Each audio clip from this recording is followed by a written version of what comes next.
Hello everyone, welcome to all in Kholeshwar Genius CBSE School Ambajogai. Admission open for nursery to 8 standard. नमस्कार बच्चों, इस video में सबका स्वागत है. अब हम इस वीडियो में पाठ नंबर 3 नया पाठ सीखने वाले हैं. पाठ का नाम है वन है तो हम है. तो सबसे पहले हम देखने वाले हैं इसमें आए वाले शब्दार्थ. तो चलो देखते हैं शब्दार्थ. इसमें आधे ही पाठ के शब्दार्थ मैंने दिए हैं क्योंकि इस वीडियो में मैंने आधा ही पाठ सिखाया है. एक नंबर का है पूर्वज. पूर्वज मीन्स पुरखे.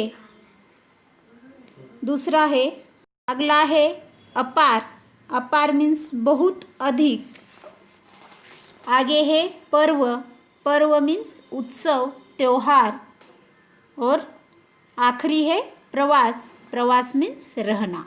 ये जो शब्दार्थ है वो आपको HW में 5 टाइम्स लिख के रिसाइड भी करना है.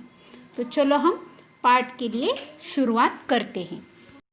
पाठ के लिए शुरुआत करने से पहले मैं थोड़ी सी आपको वन के बारे में जानकारी बताना चाहती हूँ. हम सबको मालूम है कि हमारे जीवन में वन की क्या अहमियत है.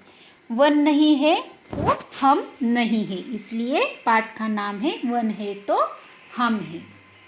इसमें क्या दिया गया है देखो. वनों का हमारे जीवन में अत्यंत महत्व है. हमारे पूर्वज इस बात को जानते थे किंतु हम लोग वनों के महत्व को भूल बैठे हैं. हम सबको मालूम है कि अभी 21वीं सदी चल रही है और आज के बच्चे ये नहीं जानते हैं कि वन का क्या महत्व है. लेकिन हमारे जो पूर्वज थे उन्हें मालूम है और था भी कि वन के लिए हमने कितने मेहनत की है और वन की क्या अहमियत है हमारे जीवन में. यहाँ पे दिया गया है कि हम लोग वनों के महत्व को भूल बैठे हैं. ये भी तो सच है. प्रकृति का सच्चा रूप देखना हो तो वनों में जाइए. हम अभी बड़े बड़े शहरों में रहते हैं. हमें जो नेचर मीन्स निसर्ग होता है उसके बारे में कुछ भी मालूम नहीं होता है क्योंकि हम शहर में होते हैं. तो हमारी सुबह हमारे घर के अंदर भी और शाम भी घर के अंदर ही होती है. तो बाहर क्या चल रहा है, बाहर का अवसर क्या है ये हमें नहीं मालूम होता. तो इसमें कहा गया है कि प्रकृति का सच्चा रूप देखना हो तो वन में जाइए. इसलिए हम कभी कभी छुट्टियों में हमारे अंबाजोगाई में हम मुकुंदराज की तरफ नहीं तो वहाँ पे महामृत्युंजय के मंदिर की तरफ निसर्ग का आनंद उठाने के लिए जाते हैं. तो उसी तरह से वो कह रहे हैं कि अगर आपको सच्चा रूप देखना हो तो वन में जाइए. कहीं झरझर झरते झरने तो कहीं कलकल करती नदियाँ. हम जब छुट्टियों को जाते हैं बाहर तब निसर्ग का आनंद लेते हैं. तब हमें बहुत सारी पंछियों की आवाज़ सुनाई देती है. उस तरह से यहाँ कहा गया है कि कहीं झरझर झरते झरने तो कहीं कलकल करती नदियाँ. कहीं फल फूलों से लदे घने वृक्ष तो कहीं वृक्षों पर चहकते रंग बिरंगे पक्षी. कहीं आसपास विचरते वन पशु तो कहीं उनकी डरावनी दहाड़. सच में प्रकृति देवी की शोभा कितनी अद्भुत और अपार है. यह बात वन में जाने पर ही समझ में आती है. हम जब वन में जाते हैं या कहीं पे भी हम ट्रिप पे चले जाते हैं तो वहाँ का आनंद उठाते हैं तब हमें ये सब महसूस होता है. तो देखो यहाँ पे आगे क्या कहा गया है, आगे क्या बताया है देखो. वन में पहुंचकर मन को वैसी ही शांति मिलती है जैसे बच्चों को माँ की गोद में. आप सबको मालूम है जब छोटा बच्चा रोता है तो अपनी माँ के गोद में ही जाकर चुप बैठता है. उसी तरह से हमारे मन को भी शांति मिलती है कब, जब हम वन में जाकर उस सब का आनंद उठाते हैं. शायद इसलिए तो पुराने ज़माने में ऋषियों के आश्रम और विद्यालय वनों में होते थे. पहले जो विद्यालय थे वो वनों में थे. उसे गुरुकुल कहते हैं.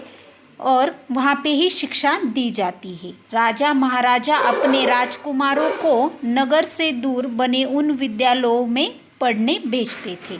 इसीलिए पहले विद्यालय वनों में थे और पढ़ाई के साथ साथ वो निसर्ग का भी आनंद उठाते थे। इतना ही नहीं, वे स्वयं भी राजपाट त्याग कर वन प्रवेश करते थे। वो बस विद्यार्थी ही या छात्र ही केवल गुरुकुल में वनों में जाके शिक्षा लेते थे ऐसा ही नहीं, तो राजा महाराजा भी अपना राजपाट त्याग कर वन प्रवेश करते थे और वहाँ कुटी बनाकर शांति से रहते थे। ये सब किस लिए? वन का आनंद उठाने के लिए। तो यहाँ तक देखो क्या कहा गया है, वन के बारे में जानकारी दी गई है। उसके आगे बढ़ते हैं, पेज नंबर 20।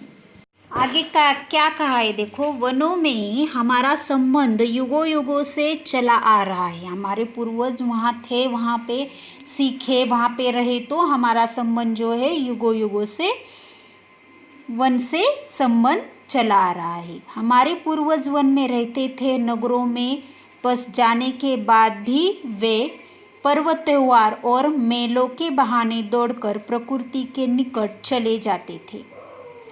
वैसे ही जैसे प्रवास पर्यटन के बहाने आज हम लोग भी प्रकृति के गोद में चले जाते हैं और फिर तरोताज़ा होकर लौटते हैं। अब हम प्रवास पर्यटन के बहाने वनों में मिलकर आते हैं, वहाँ का आनंद उठाते हैं। उसी तरह से पहले लोग पर्व त्योहारों और मेलों के बहाने दौड़कर प्रकृति के निकट चले जाते थे। यहाँ तक हमने देखा है कि वन का क्या महत्व है, हमारे पूर्वज वन के बारे में उनकी क्या निकटता है और अभी क्या निकटता है वन के बारे में, अभी 21वीं सदी के बारे में। तो यहाँ तक हमने सीखा है। जो आगे का पार्ट है वो मैं नेक्स्ट वीडियो में सिखाने वाली हूँ। धन्यवाद।